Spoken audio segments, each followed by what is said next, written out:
What if the life you want already exists, not as fantasy, not as wishful thinking, but as a field of infinite possibility waiting for your attention to give it form? What if your consciousness is not just reacting to reality, but actively selecting it? And what if every moment of doubt, distraction, fear, and contradiction is not just emotional noise, but interference in the very signal that determines which version of life becomes real?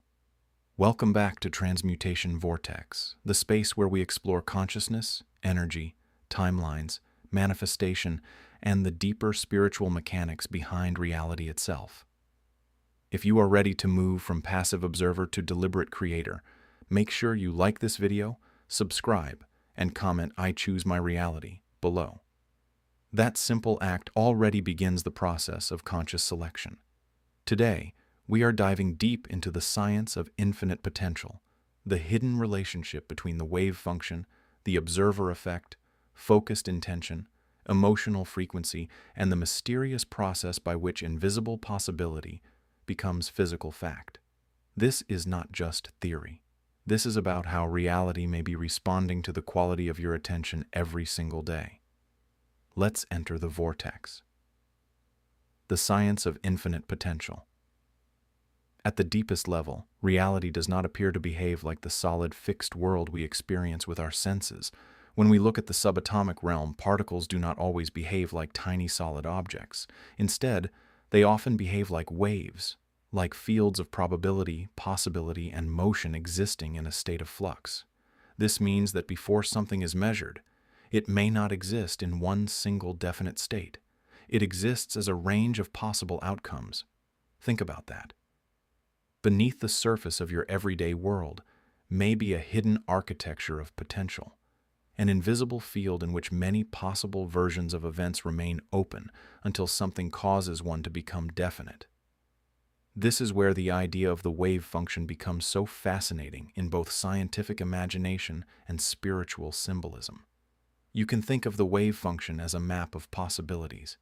It describes not one single fixed reality, but a cloud of probabilities, an energetic maybe, a spectrum of what could become real. And this connects powerfully to a spiritual idea many ancient traditions have expressed in their own language, the concept of the unmanifested realm. The unmanifested realm is the invisible source field, the place where things exist as potential before taking material form. It is the womb of creation, the hidden layer beneath physical experience. In mystical language, it is the void before form. In energetic language, it is the field before density. In modern metaphor, it resembles a probability cloud, an ocean of unrealized outcomes waiting for selection. This changes how we think about life. If reality at its deepest level contains open potential, then maybe your future is not a rigid track you are trapped inside. Maybe it is a dynamic field. Maybe the version of you who is powerful, aligned, abundant, healed, focused, and fully awakened is not somewhere far away. Maybe that version already exists as a valid possibility in the field, and what determines whether you experience it may have more to do with your state of consciousness than you were ever taught. Most people live as if life is already decided. They assume circumstances are fixed, the past defines the future, and the external world has more authority than their internal state. But if reality is rooted in possibility, then every moment becomes more sacred, because every moment contains selection. Every thought becomes directional. Every emotion becomes energetic instruction. Every act of sustained attention becomes a vote for one version of reality over another. Infinite potential is not just a poetic phrase. It is the recognition that life may be more fluid, responsive, and alive than the conditioned mind believes. And if that is true, then your consciousness matters far more than you realize. The mechanism of the observer effect. Now let's move into one of the most provocative ideas connected to modern physics, the observer effect. At the subatomic level, the act of measurement appears to affect how a system behaves. In simple terms, when a particle is not being measured in a specific way, it can behave like a spread-out wave of possibilities. But when observed or measured, the system appears to settle into a definite result. For many people, this becomes more than science. It becomes symbol. Because spiritually, this raises a deeper question. What if consciousness is not just witnessing reality, but participating in its formation? Now, to be clear, we are using this as a metaphysical lens, not reducing physics into oversimplified manifestation slogans. But as a spiritual metaphor, the insight is powerful. Where attention goes, reality stabilizes. Your awareness is not neutral. Your gaze is not passive. Your repeated observation may act like an energetic instruction, telling reality what to crystallize. This is where so many people unknowingly create lives they do not want. They keep observing the same lack. They keep measuring the same disappointment. They keep focusing on the same wound. They keep checking for evidence that nothing has changed. And by doing so, they continually reinforce the same reality pattern. They are collapsing the same field over and over again. They are choosing the familiar outcome, not because it is the best one, but because it is the one they continue to energize with attention. This is why your focus is sacred. The observer effect, in a spiritual sense, reminds us that consciousness is not simply a camera, it is a catalyst. You are not merely watching the world. You are participating in the selection of the world you experience. And that means the shift begins the moment you stop asking, "Why is this happening to me?" and start asking, "What am I repeatedly stabilizing with my attention?" That question is revolutionary. It takes you out of victim consciousness and into creator consciousness. It asks you to become aware of the realities you are reinforcing just by emotionally and mentally revisiting them. It asks you to notice where your identity has become entangled with a familiar outcome. It asks you to observe the observer. Because the true transformation is not only about changing what you look at, it is about changing who is looking. If the observer is fearful, divided, desperate, or addicted to contradiction, then even positive intention becomes unstable. But if the observer becomes coherent, clear, present, emotionally aligned, and unwavering, then a different kind of reality begins to emerge. The universe responds differently to coherent attention than it does to scattered attention. And that leads us into the next stage of this process. Aligning focused attention with intent. Not all thoughts have the same power. This is one of the biggest misunderstandings in manifestation work. People assume that because they thought about something once, it should happen, or because they made a vision board, the universe should instantly comply. But random thinking is not the same as directed consciousness. Scattered thought is fragmented energy. Focused intention is organized energy. There is a massive difference between briefly wanting something and becoming so internally aligned with it that your attention, identity, emotional state, and energetic signature all begin moving as one. This is where true manifestation begins. Focused attention is like a lens. When light is diffuse, it illuminates. When light is focused, it can ignite. Your consciousness works in a similar way. When your mind is scattered across fear, social noise, old memories, worst-case scenarios, external validation, and internal conflict, your signal weakens. But when your attention becomes precise, when you deliberately hold one vision, one state, one internal instruction, your energetic output changes. This is why intentional observation matters. To intentionally observe is to choose what you give reality-building power to. It means refusing to keep collapsing the old outcome by constantly checking for proof that it still exists. It means choosing the desired state so consistently that it becomes more emotionally real to you than the contradictory evidence currently in front of you. This is not denial. It is selection. It is energetic loyalty to the reality you are authorizing. And emotion plays a huge role here. Emotion is not just a reaction, it is a stabilizer.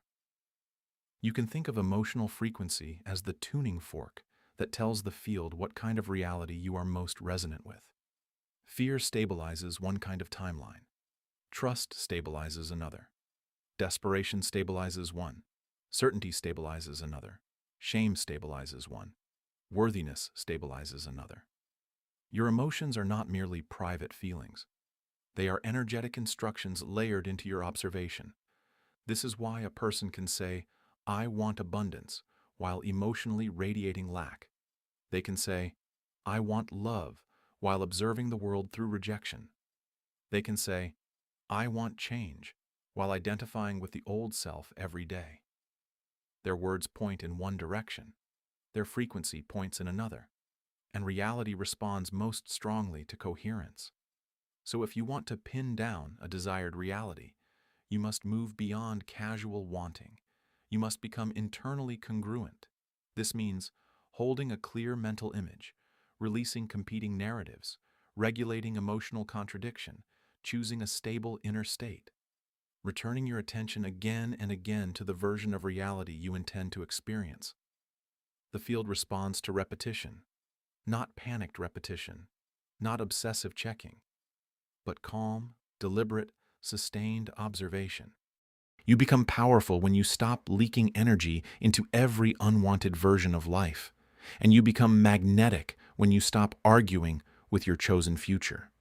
The reality you want does not become stable because you begged for it. It becomes stable because you became an energetic match for it, collapsing the timeline into matter. So how does possibility become experience? How does a thought become a shift? How does an inner vision become a real-world event? How does the invisible become physical? This is where we enter the mystery of timeline collapse into matter. A potential reality can remain subtle for a while. It may begin as a thought, then an emotional charge, then a repeated vision, then a felt certainty, then a change in your choices, then a change in your behavior, then a shift in your energetic field, then a rearrangement in what you notice, what you allow, what you attract, and what you no longer tolerate. At first, the transformation is invisible. Nothing looks different yet. But something is changing in the field. Your identity is changing, your signal is changing, your dominant observation is changing, and eventually the density begins to follow. This is the point where high vibration thought starts slowing into physical form. Not because thoughts magically bypass all process, but because consciousness influences the chain of events that becomes lived experience. You begin speaking differently, choosing differently, perceiving differently, responding differently, expecting differently. And as these shifts accumulate, your outer world starts reflecting the new pattern. This is spiritual alchemy. It is the transmutation of energetic data into embodied reality. The invisible is translated into the visible through sustained coherence, and this is where many people lose momentum. They begin the process, but then they drift. They hold the vision for 2 days, then they check the old evidence. They feel inspired one moment, then they emotionally reattach to fear the next. They start aligning. Then they restart the old story. This is the drift. Drift happens when observation is not maintained long enough for the new pattern to stabilize. You cannot plant a seed, dig it up every hour, and expect it to grow. You cannot choose a new reality and then constantly collapse the old one out of habit. You must maintain the new observation until the subatomic shift becomes a macroscopic fact in your life. That means staying with it through the invisible phase, through the uncertainty, through the silence, through the period where the outer world has not yet caught up. This is where mastery is forged. Anyone can believe when the result is visible. The creator remains coherent before the result appears. That is how timelines become matter. That is how the field becomes form. That is how the future stops being fantasy and becomes lived reality. Overcoming contradiction and becoming the primary cosmic witness. To fully work with infinite potential, you must understand one final truth. Reality does not only respond to what you desire, it responds to what you consistently witness as true. This means your deepest creative power is not just intention, it is identity-based observation. Who are you being while you observe your life? Are you witnessing from power or powerlessness, from trust or suspicion, from clarity or fragmentation, from inner authority or external dependency?